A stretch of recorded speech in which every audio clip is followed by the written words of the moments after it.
Dear students, in this session, we are going to learn about the evolution of cultural legacy. India is the 7th largest country in the world. Do you know this vast nation of ours grabs attention for its cultural diversity from all over the world? Yes, India is known for its cultural diversity. As we all know, many countries have appreciated our culture and also follow our culture. Do you know any important milestone in the evolution of the composite culture of India? It is the development in the field of religion, folk art and language in India during the medieval times. There have been contributions to this process from new religious movements like Sufi and Sikhism and also the Bhakti Movement. I am sure most of you might have visited some famous monuments in India. Well, can you tell me what these monuments symbolize? They are symbols of our composite culture.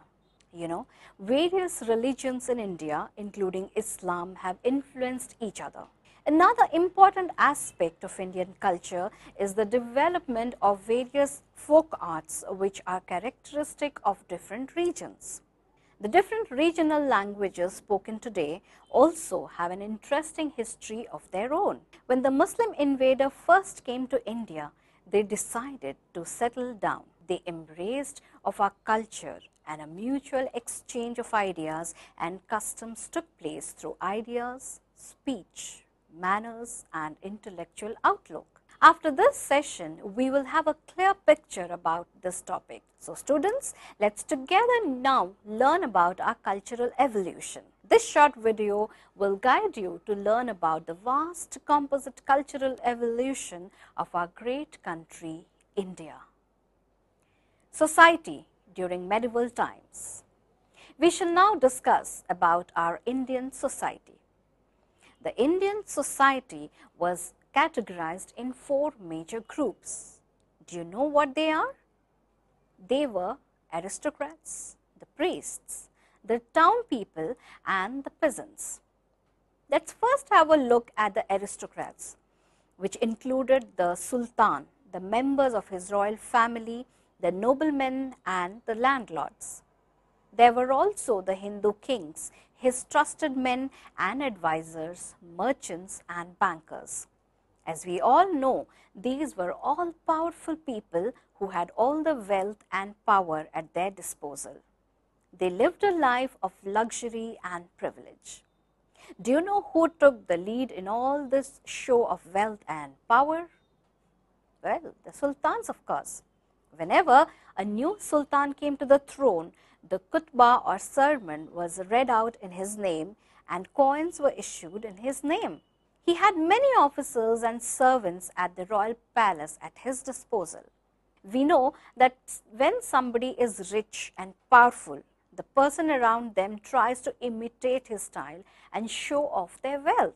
Let's now learn about the next group of people, the priests. The priests were also a prominent class of people in the society. They were known as Brahmins among Hindus and the Muslims called them ulemas. We know that before and even now they are very powerful and wielded a great influence on the rulers. They were given tax-free land for their maintenance. Now the next category of people are the town people. Do you know who all were called as the town people? What are the features of them? The town people constituted mostly of wealthy merchants, traders and artisans. The nobility, the officers and soldiers stayed in the administrative and military centers of the town. The artisans lived in their special quarters. Was there a common ground between artisans and craftsmen? Yes, there is. They supplied luxury goods which were sent abroad for trade. The last category of people are the peasants. As you may be aware, peasants are poor landless laborers who have to pay huge taxes to state as land revenue. Their lives were dependent on the mercy of the landlords. You must have also heard or read in some books about various orthodox about caste system. As trade was an important aspect for exchange of ideas and customs, let's now have a look upon trade. Well, did you know your capital city, which was known as Purani Delhi, which is called Old Delhi, was the center for incoming as well as outgoing trade of goods? Later on, many new towns came up to encourage trade. Can you give some names of communities known for their trading skills? Yes, you're right, the Marwadis and the Banyas. You must be aware that they used caravans driven by the Banjaras or the Gypsies as they were commonly known to carry goods from one place to another. Goods from outside India like East Africa and China also came to India. Do you know which is the most commonly used currency for trading purposes was? The silver taka, that is a silver coin, followed by the system of weight and then later the adoption of metric system. Let us have a look on the religious conditions. Do you know which was the most prominent religion followed during the medieval time? Yes, it is Hinduism. But superstitious beliefs, mindless rituals and horrific sacrifices had eroded the very core of Hinduism.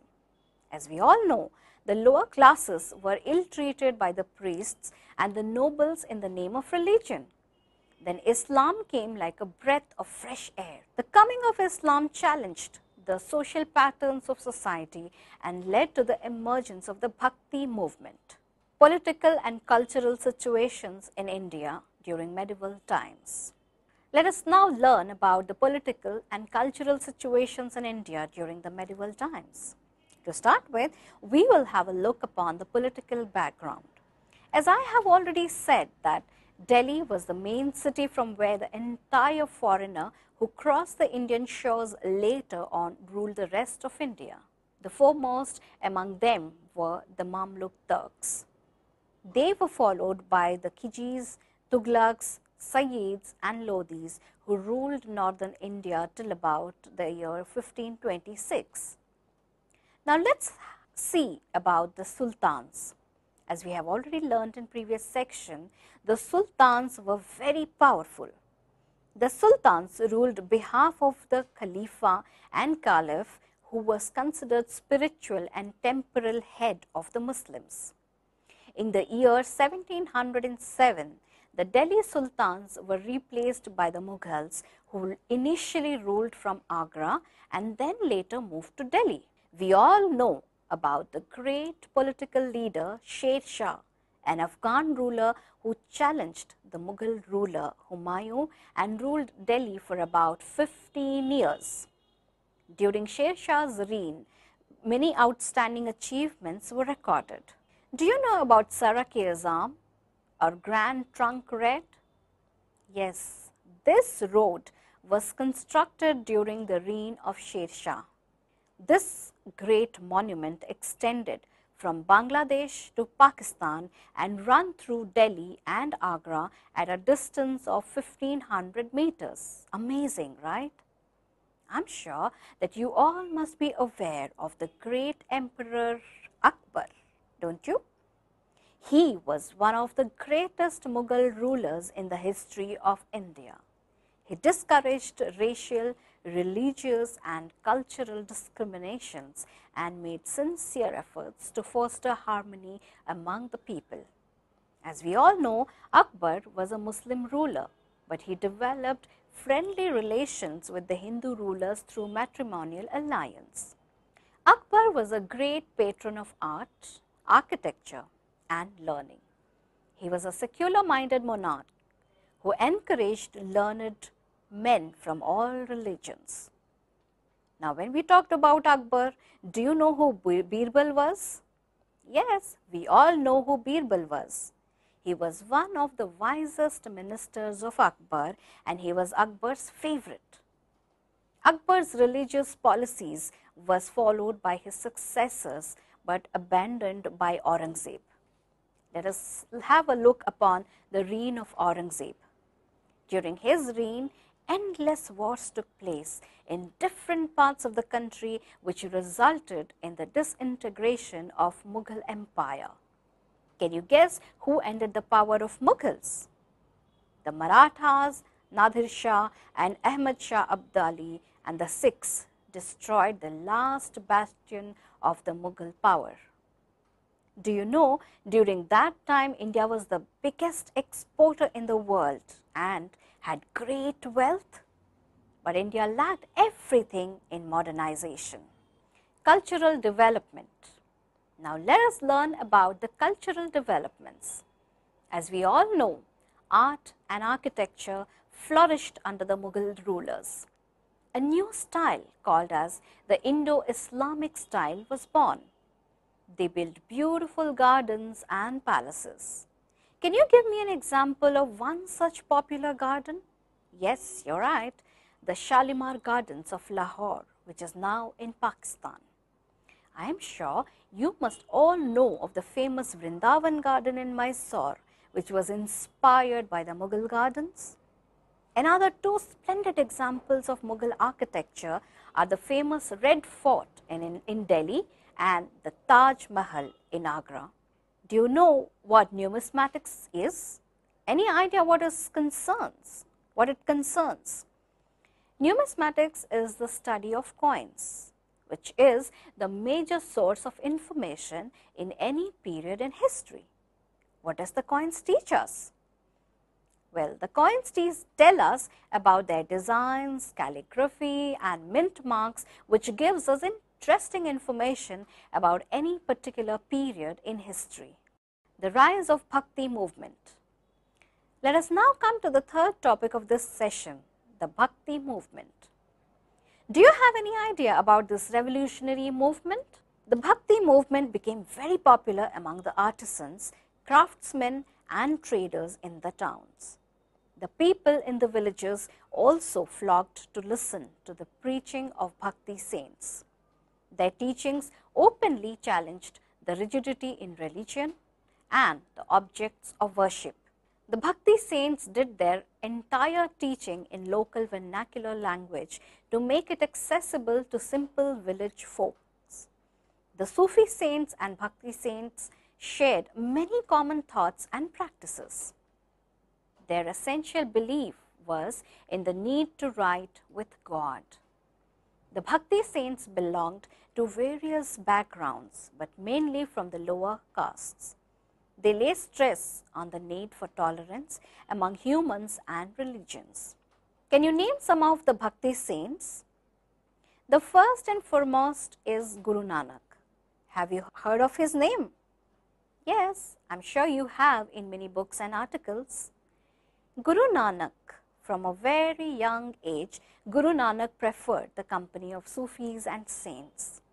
Later on, when he was a little older, he had a mystic vision. He left home to be in the company of saints. He composed hymns and sang them. His hymns are popular even today. He strongly opposed idol worship, sacrifices and rituals as a way to appease the gods.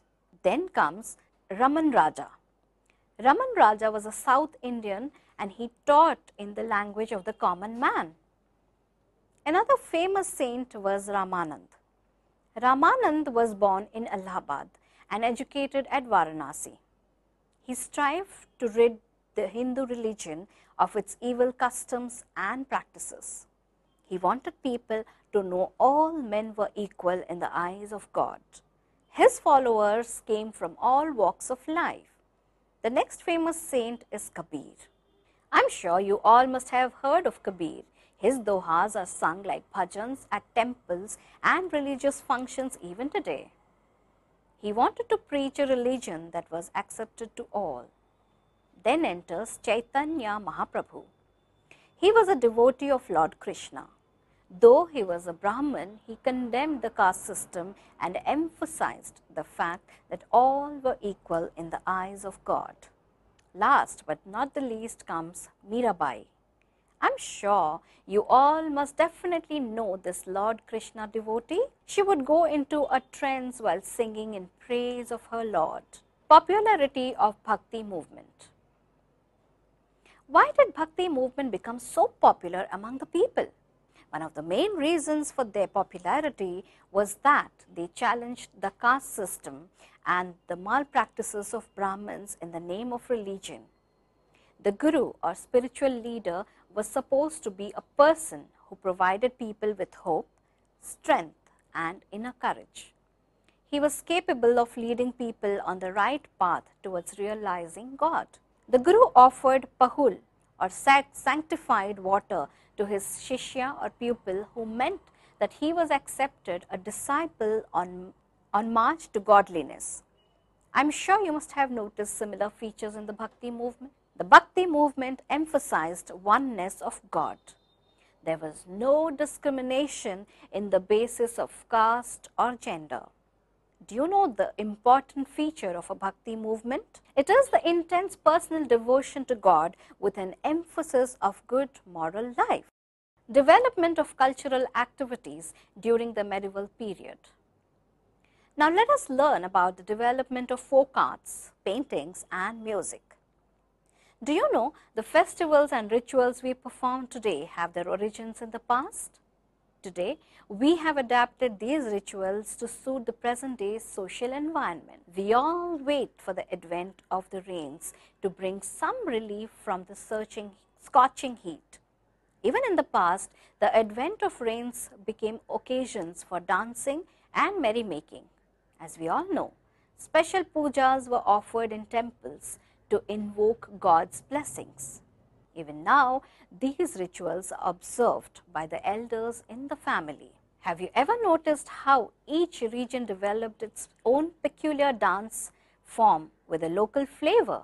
All of you, or at least most of you, must have performed the garba, the bhangra, bamboo dance, lavani, etc. at your hometown at some time or the other. Today, these dance forms are performed during the Republic Day celebrations as well as on other festive occasions. Do you know, education was not considered very important for women, but this did prevent them from showing their talents in various other fields. How often have we all admired the beautiful clothes, accessories and other artifacts displayed at exhibitions and trade fairs? You must surely know that these are the handworks of the creative women from villages in Rajasthan, Punjab, Lucknow and Maharashtra. The tamasha and the lavani forms of dance drama developed in Maharashtra and are enjoyed by us also in the urban areas. The ancient forms of martial arts like Kalaripayattu, popular in Kerala, are performed at international events too. Of course, wrestling or kushti is a very familiar sport performed all over India. Painting was also heavily influenced by Islamic culture. Do you know, Humayun brought painters with him to India when he became the ruler of Delhi in the year 1555. Mir Sayyid Ali and Abdur Samad nurtured the tradition of painting manuscripts. Do you know an amazing fact? Some of these painters tried to paint the classical rages, giving form and color to such abstract concepts as music. Can we ever estimate the creativity of these artists? Akbar, Jahangir and Shah Jahan continued to give patronage to these artists, and the Mughal school of painting flourished. There was a fusion of Persian and Indian styles of painting. Besides the Mughal school, the Rajput and the Pahari schools of painting also received encouragement. Even the upper classes in society started patronizing painting. You must visit the Havelis of the rich nobles when you get a chance to go to Rajasthan. These Havelis attract a large number of tourists even today. Now let's learn about music and tradition. Music also gained prominence under the patronage of the Mughal rulers. You must have definitely heard of Tansen, the legendary singer in the court of Akbar. He not only sang the classical ragas but also composed new ones. During the Afghan rule in India, a synthesis of Indo-Iranian music was formed. In the north, a distinct school known as the Hindustan School of Music came into being. Its specialty was producing sweet and rapturous and rapturous melodies to suit different modes of life. Evolution of Indian languages and faith. Let us now have a look about the evolution of languages. The emergence of several modern Indian languages was another important development. Urdu originated around Delhi. It was used as a camp language in the army around the 14th century AD. Today, the language has developed its own grammar and become a distinct language. Urdu soon came to be used by the elite as well. In the first half of the 19th century, Urdu journalism played a very important role during the struggle for independence. All other modern languages like Bengali, Assamese, Oriya, Punjabi, Gujarat, Marathi, Sindhi, Kashmiri, Tamil, Telugu, Kannada and Malayalam acquired their present form during this period. New faiths, Sikhism and Zoroastrianism, two distinct new religions, began to flourish in India. The Sikhs, as you all know, belong to Punjab. They constitute a sizable group of our population. The Sikhs believe that their religion was revealed to God by Guru Nanak. The Sikhs treat the Adi Granth, popularly known as the Guru Granth. Arjun Dev gave the Sikhs the standardized script for Guru Mukti, in which the Adi Granth was initially written. The Golden Temples, as you all know, is the holy place of worship. For Sikhs, the Akal Takht is the highest seat from where the dictates for the entire Sikh community were issued. Now, let's learn a little bit about the Zoroastrianism. It is commonly known as the Parsi religion, was founded by the Zarathustra or Zoroaster in the 18th century BC. He taught the worship of fire and the presence of good and bad in the form of Ahura, Mazda and Ahura man. Do you know what Zend-Avesta means? The ethical doctrine of kindness and charity, symbolic of Zoroastrian religion, are enshrined in the Zend-Avesta. The Parsis migrated to different parts of the world. They also came to India and settled at Navsari in Gujarat. Parsis have contributed a lot to our nation. As you all know about the famous nationalist leader Dadabhai Naoroji was a Parsi. He exposed the hollow claims of the British and accused them of exploiting Indians. Of course, who hasn't heard of Jamshedji Tata, a prominent figure in Indian industry? He was responsible for establishing iron and steel industry in India. The beginning of the session, we started with the evolution of societies during the medieval times. In this section, we have covered the various categories of people in the society. Then, we had a view on trade and religious conditions during medieval period as well.